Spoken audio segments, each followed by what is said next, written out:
Et donc Flavius nous a rejoint avec et chacun sa BD aujourd'hui. Hein. Ah oui, ouais, on fait Vous les l'avez choses en en double. grand aujourd'hui. Ah, c'est pour m'en laisser une, c'est ça? Non, Moi, c'est mon cadeau de non, Noël. parce hein. qu'on- Comment ça? c'est mon cadeau perso, donc pas touche. D'accord.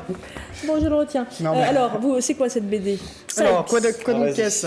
présente-nous. Donc on va vous parler de Sykes, avec l'accent anglais parfait, Comment il s'envoie des fleurs là. n'est-ce pas? Non, alors Sykes.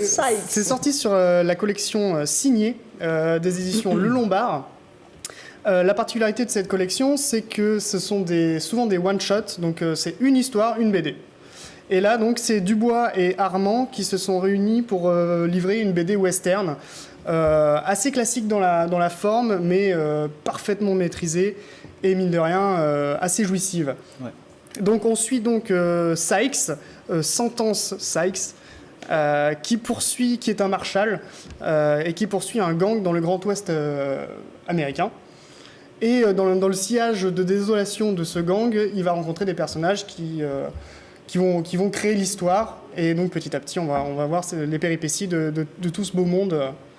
Ouais, donc histoire assez classique finalement à la C'est base. très Exactement. classique. C'est vraiment la trame habituelle d'une histoire de western, hein, mais c'est pas parce qu'on est dans le classique qu'on fait forcément quelque chose de médiocre. Ce que je trouve intéressant dans cette BD, c'est qu'elle est, on pourrait dire, diachronique, c'est-à-dire qu'elle ne s'arrête pas à une entité de temps.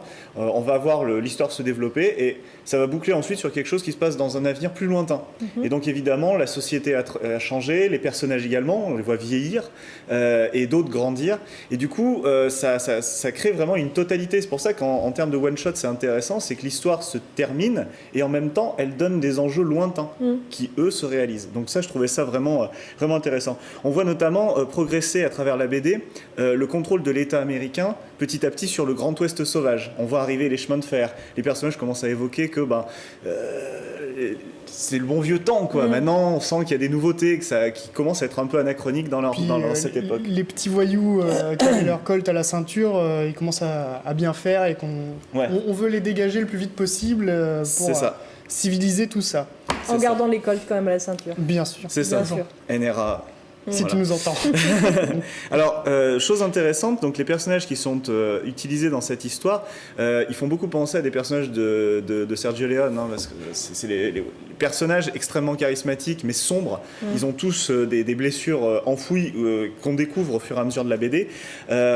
Notamment le héros principal, il souffre de syndrome de stress post-traumatique, carrément. Donc, à un moment, on le voit se réveiller, il vient de dormir, et il a fait un rêve complètement abominable, d'ailleurs, qui est transcrit en planche. Donc à un moment on tombe dans un truc, on se dit oula, ça devient fantasmagorique, qu'est-ce qui se passe, oulala. Et en fait non, c'est juste qu'on est en plein dans son rêve et il se réveille en tirant partout parce qu'il hurle et il devient complètement dingue. Donc le personnage, à la fois il semble invulnérable parce qu'il est fermé, c'est vraiment Eastwood, et en même temps, voilà, il a des failles. Ouais. Et les failles, on les découvre, voilà, à travers la BD. Mais tout de suite, il va se fermer pour le digérer en Et quelque du coup, sorte. tu cites Eastwood et c'est très bien parce que j'allais dire que Non, il a c'est- cité c'est Sergio vraiment- Leone, il n'avait pas encore cité. Il l'a dit, Ah, Si, t'as j'ai vu. dit, Et du coup, c'est vraiment l'incarnation de Clint Eastwood en BD en fait. On voit ça m'a fait penser beaucoup au film Impitoyable. Donc on voit vraiment le personnage du Marshal qui est un lettré par rapport aux Ouais. autres aussi, qui est très intelligent, mais qui est vraiment en quête d'absolution, en quête d'une sorte de repentance. Il cherche quelque chose et il va le chercher toute sa vie. Ouais. Et c'est même presque une fuite en avant, c'est-à-dire que c'est un peu la voie de l'arme, hein, qui vit par l'arme, périt par l'arme. Enfin, on sent que toute sa vie en fait est dirigée là-dedans et qu'il a des portes de sortie. Il pourrait peut-être arrêter, faire autre chose, etc. Mais non. En fait, il est engagé dans cette voie, il ne la quittera plus parce que c'est devenu une part entière de son existence. Ça me donne envie, moi, tout ça, de Ouais. regarder. J'ai le droit quand Ah oui, même bien hein, sûr. de Et là, regarder, juste. Sur la couverture, on peut voir à Voilà. sa gauche un petit jeune qui ressemble très fortement à Billy the Kid ici. Ouais. C'est le petit jeune qui va prendre sous son aile, et on ne va pas en dire plus. Mais voilà, ça fait vraiment penser au film hollywoodien Mais Western complètement, Spaghetti, complètement. avec la quête initiatique et la quête de repentance du mentor en fait. C'est Ouais. ça. Et donc pour traiter ce sujet, ce qui est intéressant aussi, c'est que les auteurs, et surtout bien sûr le dessinateur, a énormément emprunté au langage visuel du western. Donc on va avoir des types de cadrage tout à fait typiques, vous savez, avec la ligne d'horizon qui est mise au ras du sol. Donc sur une scène de duel par exemple, on voit juste les bottes de Sykes et de son ami, et au fond, tout en bas, au fond de la rue, en fait, on voit leurs 4 adversaires dans une des postures extrêmement évocatrices. Alors il fait nuit, Ça, il y a de la pluie. c'est très Sergio Leone, ça. Exactement. Ah oui, Et, on entend la musique derrière. Hein, On entend Ennio Morricone. Ah, c'est ça. C'est ça. bon. Et ce qui est incroyable en plus, c'est qu'ils vont même choisir des cadrages spécifiques. Vous savez, alors je me rappelle plus comment ça s'appelle, je crois que c'est ce plan néerlandais, un petit peu décalé comme ça pour donner plus de dynamisme tout à fait. à la chose. On va avoir également des gros plans sur les personnages avec des jeux des ombres qui en occultent quasiment la moitié, etc. Donc tout ça, ça participe à l'iconisation des personnages et à les rendre encore plus charismatiques, encore plus impressionnants. Et du coup, qu'est-ce que je voulais dire moi ? Ah oui, du coup on a presque l'impression de voir un film se dérouler à travers une bande dessinée. On a l'impression de voir les gros plans sur les figures des personnages. Voilà. Si on peut zoomer un petit peu, là on a vraiment On n'entend plus trop ce que tu dis, baisse un peu la voix là. On a vraiment le duel avec les deux visages qui se font face. C'est vraiment des plans de caméra. Ouais. Des plans de caméra en BD. Complètement. Voilà.